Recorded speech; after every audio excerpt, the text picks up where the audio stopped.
Welcome to this edition of the Capital Brief. I'm Seth Berenzweig here with our friend, national author and Forbes columnist, John Tamny. John, how you doing today? I'm great. Yeah. Good. I've only had one cup of coffee, so I'm going to try to kick it up a notch, but everything's good, and we're here to talk about an important topic, actually, which is what in the heck is going on with our friends in the UK. A lot of activity, a lot of noise, but not really a lot of clarity. So I'd just like to see if you can help us frame that up and see if we can make sense of it. Sound like a good deal? It sounds like fun. Fantastic. So let's tee it up. So Liz Truss has really undergone a lot of heat lately as it relates to her proposed tax cuts.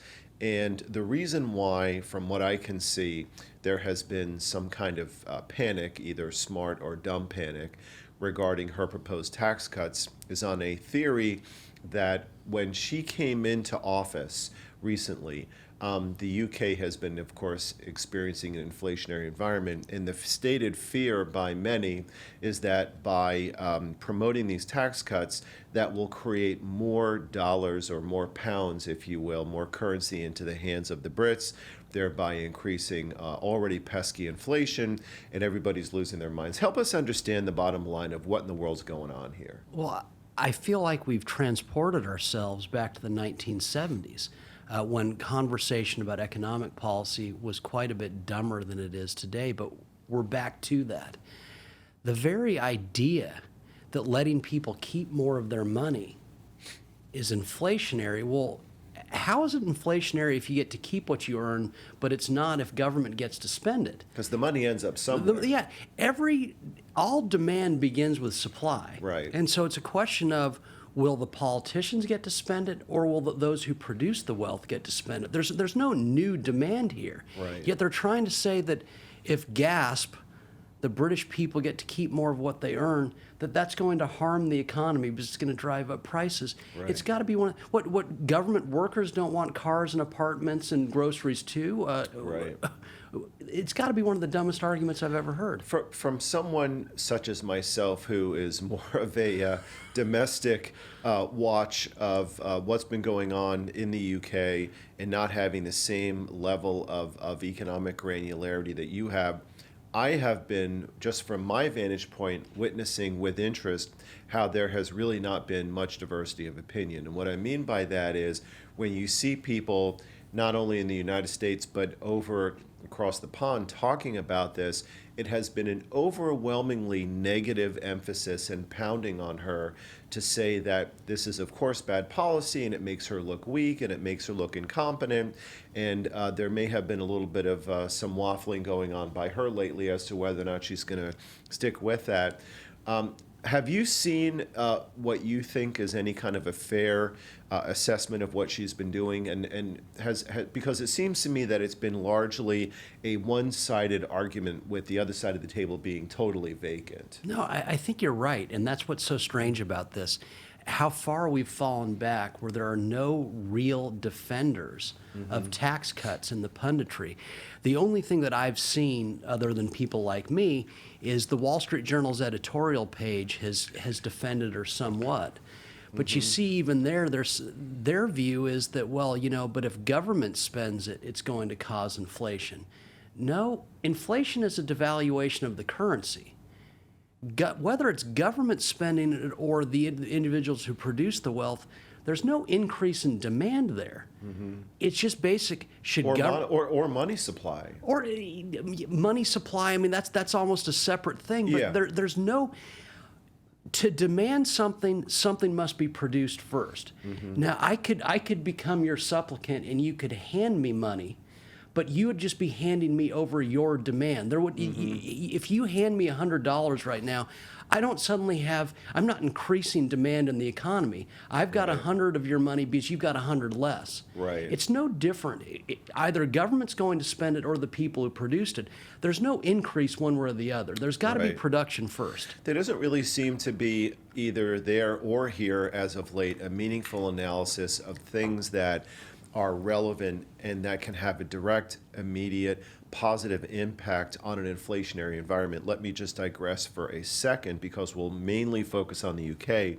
But in the United States, when we're talking about what is smart policy and what is dumb policy, it just strikes me so interesting that when we're talking about things that can affect an inflationary environment, why aren't we talking in the United States, for example, about immigration reform? We have persistent shortage of people who are able to come in and fill the role because of empty positions. Why not talk about the effect of immigration reform? Why not talk about the effect of different policies with regard to energy production, oil, at least some kind of a short-term plan? So it seems like the policymakers and the media are more interested in attacking the people that have the ideas that are trying to let people keep their capital rather than trying to provide an analysis of what actually is going to help. Well, yeah, because they're not talking about what would help because I don't think they know what would help.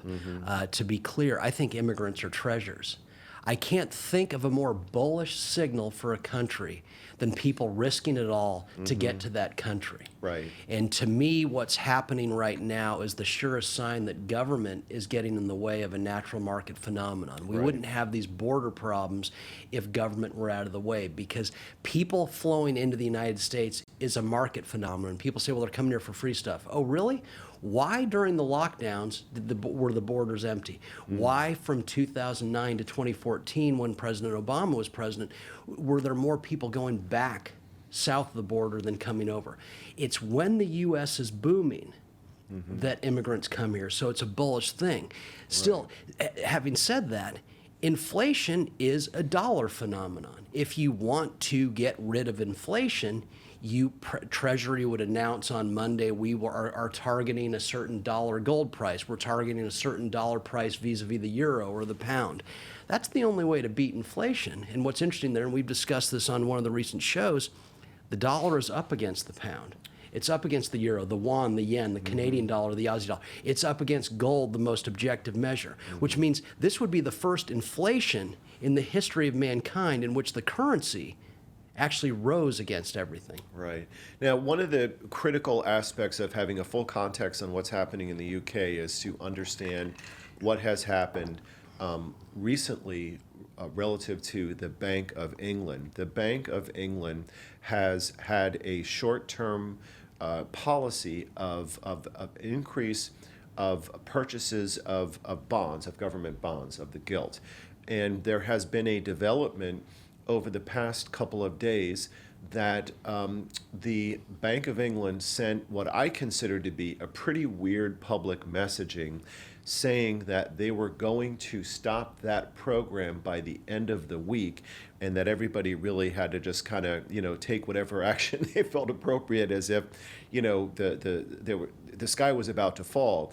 Was that a messaging that was intended for the Prime Minister as much or even more so than the people of England? And what is the relevance of the bond purchase situation as it relates to Liz Truss? My sense is that it was a message. If you go back to when Ronald Reagan was president, Paul Volcker, there's this myth that they were just good buddies fighting the good fight together. In fact, Volcker routinely leaked against Reagan tax cuts. And was an enemy of the Reagan administration on this. The Bank of England has done a similar thing vis-a-vis Liz Truss. They don't want the tax cuts since they're basically inserting themselves into fiscal policy. So my sense is that there's something to it. Broadly, does it mean too much? I don't really think so. I think as we've discussed lots of times, I think we vastly overstate the power of central banks. They're basically rate followers as opposed to rate setters. But it does disturb me a great deal when they are throwing their weight around in this way. I don't like it in the U.S. I don't like it in England. Yeah, it seems like it's a really big deal what's going on over there right now. The BofE is going in to try to relieve pension funds of their concerns with regard to the paper that they're holding. BofE has come in and said that they're going to purchase those to relieve that pressure from the pensions. And they're saying that they're going to do that up to a certain point, but they've been signaling to the prime minister that she actually needs to change her tune. So you have this interactive, scope of developments that's going on in England, where all of these things are happening, where the bureaucrats are trying to assert some kind of leverage and purported control over inflation, which is not dramatically different in some ways of what's happening here in the United States, because we have politicians that are trying to jawbone inflation. We have our central bank that is really just saying that we have to destroy the economy in order to save it. This morning, as with all of the mornings of the week, you take a look at the stock market, everything is red, and it's a total disaster. Of course, remember that we had virtually a zero interest rate environment for years, where everybody just had this vacuum with essentially zero interest rates, and then they waited and they waited, and now all of a sudden we just keep getting blasted with these rate increases.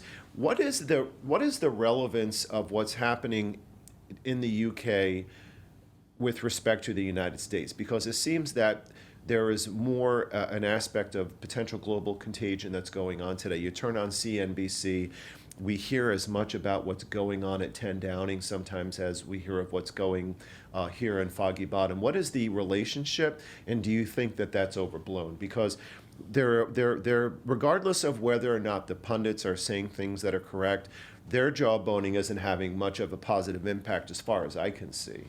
No, my sense is, and look, this is a speculation, but it's the speculation I've been making for quite some time. I don't think this is about tax cuts, and I don't think this is about the Fed here, the reason that stocks are in the red. Look, we've known about these interest rates forever. We knew that the hikes were happening. You and I have discussed, as a businessman, that the Fed's ability to influence the cost of credit is vastly overstated in the first place. I think this is something with Russia. Really? We are hearing all the time. You pick up a Washington Post on a daily basis. The headlines are terrifying. The comments from the State Department, from the Biden administration, from Vladimir Putin, that basically we may go nuclear.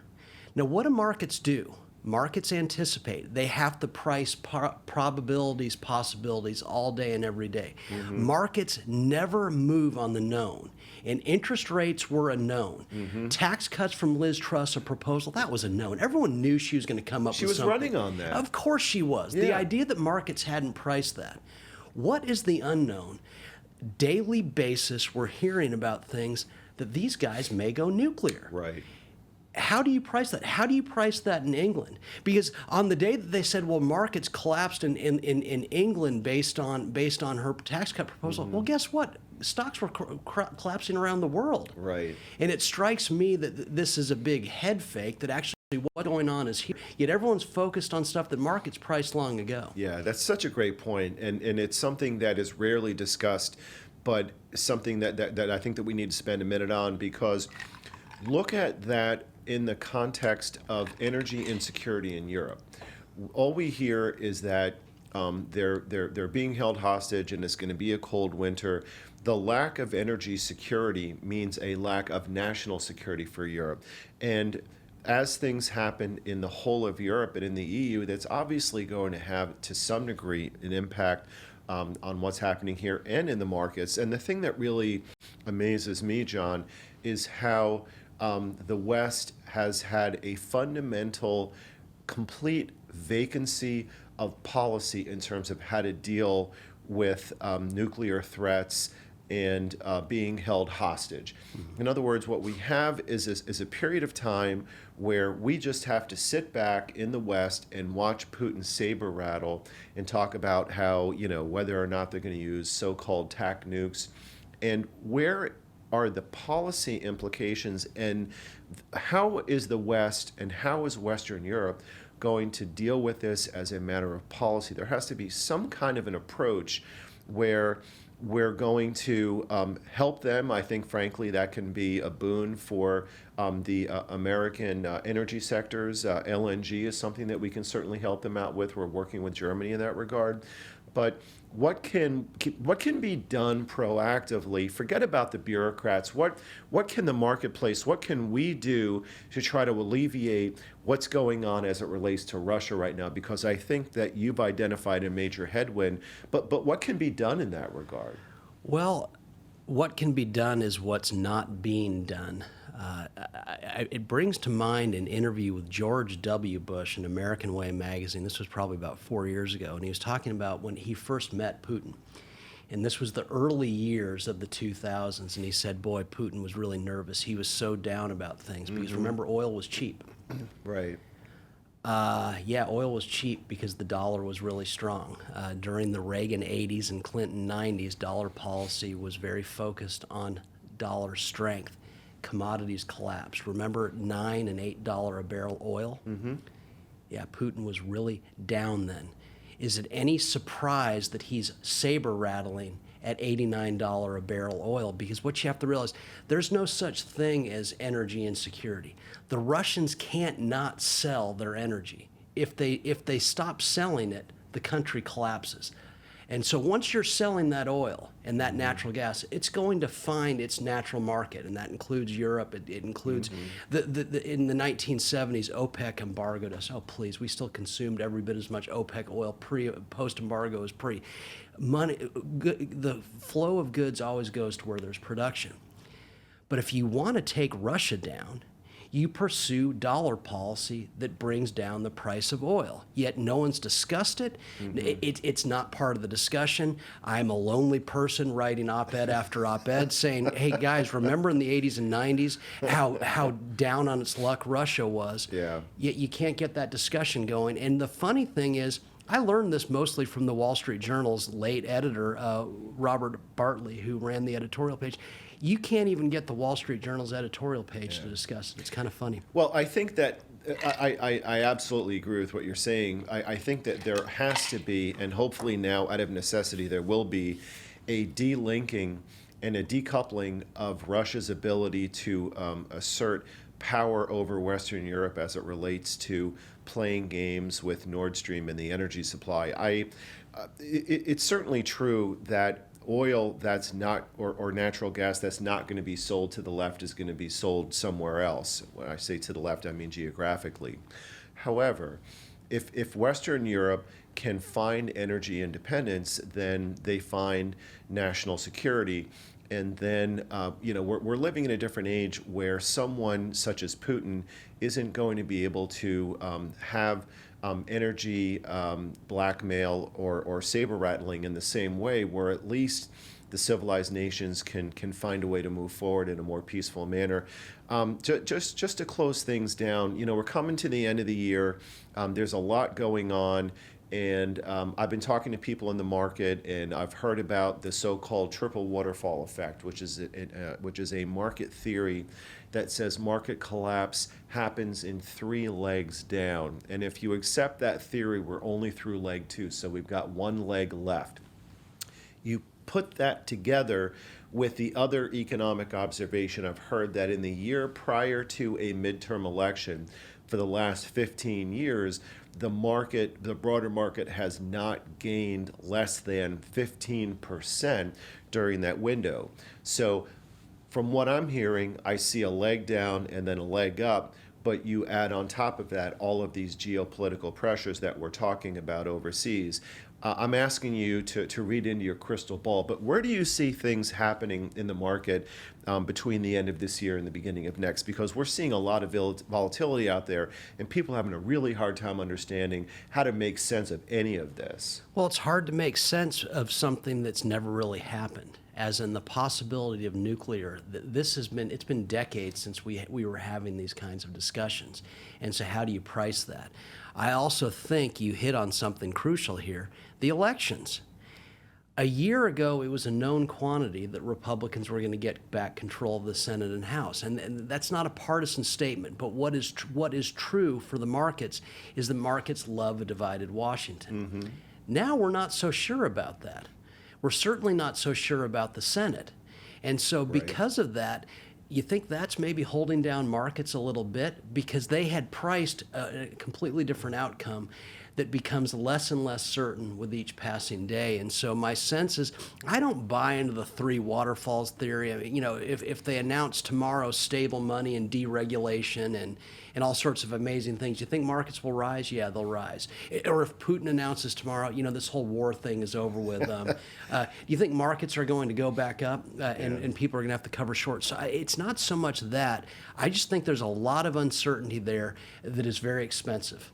Yeah, and I there's going to be, the more that we stand behind our allies, the more that we stand behind Zelensky, and the more that there is a messaging and a realignment of policy abroad, that there's going to be peace through strength, then that will hopefully have some kind of a positive impact on us. As far as the midterms are concerned, the Senate is totally up in the air, and there's going to be obviously a lot happening between now and then. I mean, every hour we hear news on Herschel Walker, Yeah. so be that as it may. John, good to see you as always, Yes. and we'll see you next time.